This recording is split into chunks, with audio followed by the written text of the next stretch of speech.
Miss হবে না আপনার পছন্দের টিভি শো। দেখুন জি5 অ্যাপে একদম ফ্রি। এই আপনি আমাকে যাই বলবেন না কেন তাতে আমার ভালোই হবে। মা, কি বলছিলে তুমি ওকে এতক্ষণ?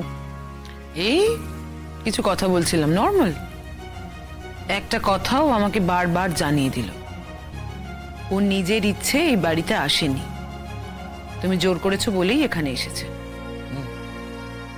ঠিকই তো বলেছো, and that is the truth মা।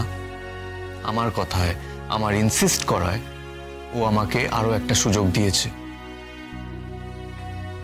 ক্লিয়ার? একেবারে ক্লিয়ার। তুমি তো উদ্ধার হয়ে গেছো অনি। তুমি আমার ছেলে না হলে বলতাম তোমাদের পরের অশান্তির অপেক্ষায় থাকলাম। মাঝে মাঝে ভালোই তামাশা দেখি।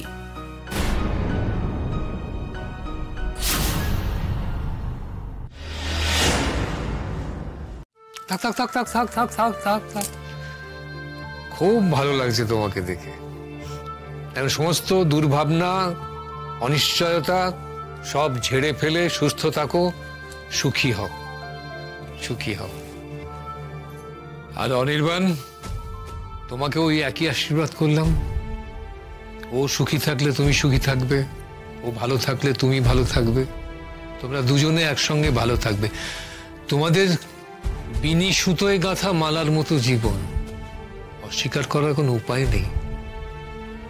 এত কঠিন কথা আপনি এত সহজ করে কি করে বলেন আঙ্কেল? দেখো, ডাক্তার মানুষ কাঠখোট্টা হওয়াটাই স্বাভাবিক ছিল, কিন্তু বাই চান্স আমার জীবনে না এমন একজন এসেছিলেন, তার জীবনটা সুরে ছন্দে কাব্যে ভরা ছিল। তিনি আমাকেও ভরিয়ে দিয়েছিলেন। এই পদভ্যাস হয়ে গেছে।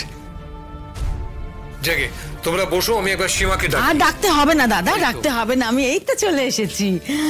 থাক থাক থাক থাক থাক মা, থাক থাক থাক বাবা, প্রণাম করতে হবে না, আমি তোমাদের দুজনকে এমনিতেই আশীর্বাদ করছি। কেমন আছে পিসিমণি? ভালো, এখন একদম ভালো আছি। ঠাকুরকে অনেকবার বলেছি, দিন রাত বলেছি, জানিস, আমার মেয়েটাকে ফিরিয়ে দাও, ফিরিয়ে দাও। আমার মেয়েটা বড্ড ভালো, কখনো কারোর ক্ষতি করেনি। আমি আমি আমি আমি কি বুঝলাম জানিস তো, তোদের দু বোনের মধ্যে যে কামান গুণটা আছে সেটা হলো সবাইকে আপন করে নেওয়া।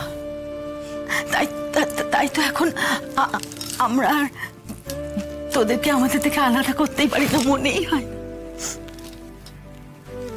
কথা রেখেছে ও, আমার সব কথা রেখেছে। আমার মনটা এখন খুব শান্তি পেয়েছে, জানিস, খুব শান্তি পেয়েছি। আচ্ছা সীমা, শুধু তোর মন ভরলেই হবে? পেট ভরাবার একটা বন্দোবস্ত করতে হবে তো। ওই দেখো, দেখেছো আমার পেটুক দাদার উস্কুসানি অমনি শুরু হয়ে গেল। ঠিক আছে, তোমরা বসো, আমি একটু রান্নাঘরের কাজটা সেরে আসছি। আর তারপরে রাই, তোমার সঙ্গে কিন্তু আমার কথা আছে, অনেক কথা। এ বাড়িতে যেসব অনাসৃষ্টি শুরু হয়েছে না, ওটা একমাত্র তুমিই আটকাতে পারবে। আচ্ছা ঠিক আছে, তুই এখন ঘুগনিকে বল জল খাবারটা তৈরি করতে। বসো বসো, তোমরা বসো বসো বসো বসো। পিসিমণি নিশ্চয়ই স্রোতের ব্যাঙ্গালোর যাওয়া নিয়ে কিছু বলতে চাইছিলেন। হ্যাঁ, ও খুব মুষড়ে পড়েছে। আঙ্কেল, ওর কি কালকেই চলে যাওয়া? দেখো, এখনো পর্যন্ত শিডিউল আমি যা জানি তাতে কালকে বিকেলে ওর ফ্লাইট। আচ্ছা, হঠাৎ করে বাইরে গিয়ে এমডি করার ডিসিশনটাও কেন নিল বলুন তো? মানে এখানে কি চান্স পেতে অসুবিধা হচ্ছিল? স্রোত তো কলেজে সেকেন্ড হয়েছে। অ্যাজ পার মাই নলেজ এই র্যাঙ্কে তো এখানে কোথাও চান্স পেতে কোনো সমস্যা হওয়ার কথা নয়। কথা তো নয়, প্রত্যেকটা সেমিস্টারে দুর্দান্ত মার্কস পেয়েছে। কলকাতার কেন, যে কোনো মেডিকেল কলেজ ওকে স্টুডেন্ট হিসেবে লুফে নেবে। ওর সঙ্গে আমার যখন ক্যারিয়ার প্ল্যানিং নিয়ে কথা হয়েছিল, তখন ও আমাকে বলেছিল এমডি পর্যন্ত ও কলকাতাতেই করবে, তারপরে বাইরে যাবে। হঠাৎ কেন প্ল্যান চেঞ্জ করলো, কি ভাবলো, আমি বুঝতে পারছি না, সবটাই কেমন ধোঁয়াশা। তাছাড়া ও যেখানে পড়তে যাবে বলে ঠিক করেছে, সেটা যে বেস্ট মেডিকেল ইনস্টিটিউট সেটাও তো নয়। ওর নিজের কলেজের স্ট্যান্ডার্ড ওই একই, তাহলে এখানে পড়তে অসুবিধাটা কোথায়? সরি আঙ্কেল, আমি একটু ইন্টারাপ্ট করছি। আমি যতটুকু দেখেছি সেই বেসিসেই বলছি। স্রোত আর সার্থকের মধ্যে তো মানে ঝামেলা চলতেই থাকে, লেগেই থাকে। চলতে থাকে মানে ওই ওদের ছেলে মানুষই ঝগড়াঝাটি? বিয়ের পরেও তো সেই সাপে নেউলের মতোই সম্পর্ক না? কিন্তু ব্যাপারটা কি সিরিয়াস দিকে টার্ন নিচ্ছে বলে মনে হচ্ছে? না না, অতটাও সিরিয়াস নয় বোধহয়, মানে তাই মনে হয়। দেখুন আঙ্কেল, আমি তো নিজের চোখেই দেখেছি ওদের দুজনের মধ্যে যে ভালোবাসার চোরা একটা স্রোত রয়েছে, দেখেছি আমি। আচ্ছা আপনি বলুন না, স্রোতের অ্যাক্সিডেন্টের সময় এক কথায় সার্থক যেভাবে বাইরে যাওয়াটাকে ক্যান্সেল করে দিল। ঠিক আছে, কিন্তু তারপরে যে ব্যাপার স্যাপারগুলো হয়েছে সেগুলো আমাদের দুজনেরই অজানা। তুমিও ছিলে না এখানে, আর স্রোতের মন মেজাজও ভালো ছিল না। That's true.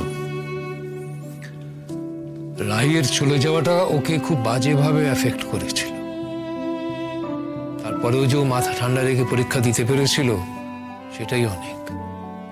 কিন্তু এখন তো রাই ফিরে এসেছে, এখনো ওই ব্যাঙ্গালোর যাবার জেদটা বজায় রাখার তো কোনো মানে হয় না। এও তো হতে পারে হয়তো রায়ের জন্য ব্যাপারটা নয়, মানে স্রোতের এই ডিসিশনটা হয়তো কোনো রাগের জায়গা থেকেও নিয়েছে, মান অভিমানের জায়গা থেকে। সে হতে পারে। এনিওয়ে রাই, তুমি বরং উপরে যাও এবার। ও যদি কোনোভাবে জানতে পারে যে তুমি ওখানে না গিয়ে এখানে বসে আছো, হয়তো আজকে রাত্রেই প্লেনে চেপে বসবে। ঠিক আছে, যাও, উপরেই যাই তাহলে।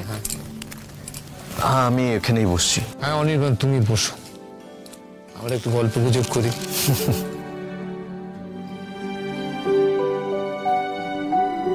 অনির্বাণ, তুমি তো অত্যন্ত বুদ্ধিমান, বিচক্ষণ একটি ছেলে। তোমাকে আমার আজকে কিছু কথা বলতে ইচ্ছে করছে। আমি আশা করব তুমি কথাগুলো অন্যভাবে নেবে না।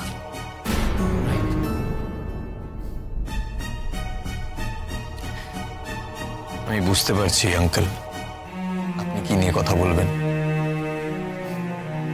তবে এই মুহূর্তে আমারও মনে হয় আপনার মতন একজন গাইড পেলে আমার উপকারী হবে। ব্যক্তিগত কারণে হোক, পেশাগত কারণে হোক, বা অন্য যে কোনো কারণেই হোক, মানুষের সম্পর্কগুলোকে আপনি অনেক কাছ থেকে দেখেছেন, অনেক গভীরভাবে জেনেছেন। তাই আপনি আমাকে যাই বলবেন না কেন, তাতে আমার ভালোই হবে। জি5 ডাউনলোড করুন আর সব এপিসোড দেখুন একদম ফ্রি।